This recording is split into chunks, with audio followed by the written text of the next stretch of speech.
Hey now, what is up everybody? My name is Mike Brown, aka ReviewKingMB, and I'm here to celebrate 80 years of the creation of Superman, all the way back in 1938, all the way till the very first movie, Superman the movie. As you could see, this is the 4 film favorites collection. The original movie came out in 1978. It was directed by Richard Donner.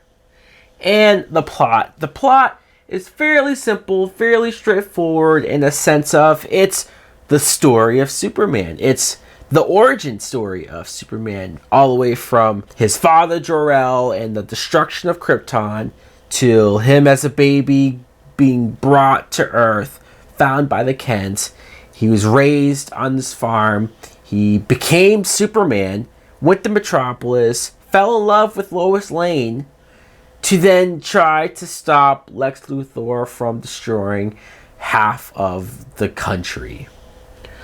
There you go. But what makes this movie work? What makes this movie stand out and still, after all these years, be regarded as not only one of the best Superman movies ever, but one of the best superhero origin movies ever, is the effort, the time, care, and work put into making this story real. I almost forget until I put the movie on that at the very beginning you see the comic book, the very original action comic book from 1938 that they just present in almost a quick history lesson of like, hey guys, look at what we're doing here. Look at how important, look at how big this character is. Marlon Brando as Jor-El, and that automatically brings weight to the picture, brings weight to the character, how he's sentencing Zod and his minions to the Phantom Zone,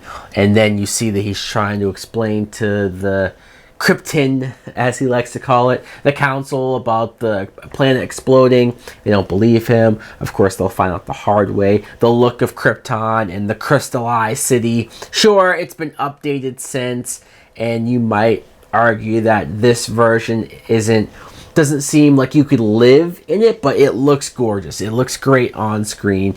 Just really different too. It does look like an alien or a higher technology-based planet. And then you see the baby, Clark Kent, Kal-El, brought to Earth, found by the Kent. And even though technically we don't spend a whole lot of time with the Kent family, the parents, the one scene where teenage Clark, after he's interacting with Lana Lang and he can't party and hang out with the people he wants to, the one scene he has with Jonathan, where Jonathan explains to him, look, you're not here to play football or to do all this frivolous stuff that you want to do right now. You're here for something bigger and better. And just the love in that scene, like, you feel it and you get to know everything that you need to know about Jonathan Kent in that one scene. And so that's why it hurts you so much more when he has a heart attack and dies right then and there on the farm. And I also love that because that was never in the comic books. Jonathan Kent lives on older and older with Martha Kent. So the fact that they put that in the movie just almost as a growing pains for Clark, as a reminder of, hey, as powerful as you are, as gifted as you are, as spectacular as all of the things that you will end up doing in your life, having a heart attack is something that you can't control, that you can't save someone from. And he needed a lesson like that. That's why I love that version of his father's death. Then seeing him almost backpack across to this land where he throws the crystal out, grows the Fortress of Solitude. He's able to talk to Jor-El and learn everything that he needs to learn. Then you jump ahead, because the movie does jump ahead in years and time. Then you jump to Christopher Reeve as Clark Kent, Superman. And to see him just in the costume flying, you're like, whoa, this looks great. And you see him in Metropolis. He's the bumbling, goofy reporter Clark. He plays that so well. it is very goofy and it is very silly, and he's stumbling around and knocking into people. But for one, it makes me laugh. Like, I'm constantly laughing at these scenes where he's just, because it's all an act. He's really not this clumsy and goofy, but he's willing to put on that persona so that nobody suspects him as Superman. And I love that. I love his interactions with Lois Lane, played by Margot Kidder, who is in her own world. She's a career person. She's not really thinking about marriage and kids and the traditional stuff. So every time Clark is hitting on her, I like that, because you could argue that, oh, she's ignoring Clark because he's a nerd, but when it comes to Superman, she's all about him. And it's like, well, no, she's also not really trying to date anyone, so there's that. And she tolerates Clark. Clark could probably come off a little annoying to her, but she's friendly and she talks to him and whatnot.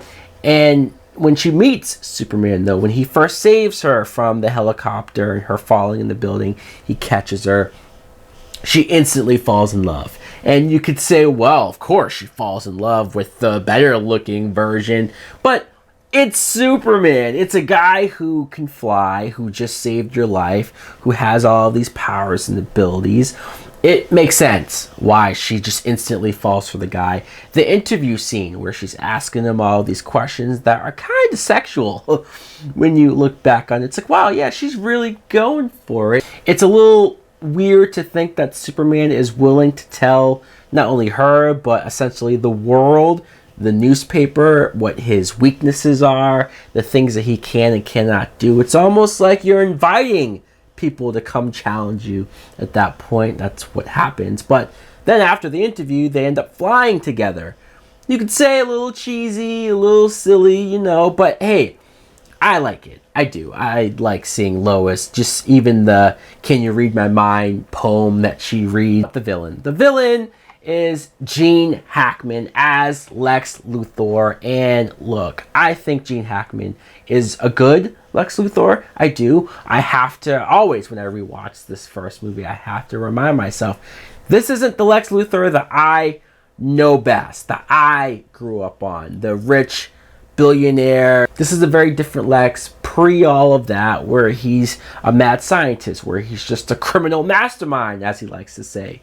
And that's fine. Look, it's not the movie's fault. It's not Gene Hackman's fault that this isn't the most interesting version of Lex on paper. The fact that his plot is, let's blow up this real estate in California so that I can create my own land and name it after myself and sell it and make money. It's like, okay, that's your plan, I guess. His interactions with Otis and Miss Tessmacher, I love when he yells her name. It's so funny. He uses Superman's weakness against him, the kryptonite and everything that goes into that. The scene of Superman having to stop the missiles from hitting California, hitting New Jersey. It's the very end of the movie when Lois in her car gets crushed by rocks and suffocates and dies. That's rough. That's brutal. That's hard to watch. Even still to this day, I watch it and it's rough. So his reaction to just freaking out, yelling out and flying out, it's like, I get it. I completely understand where this guy is coming from.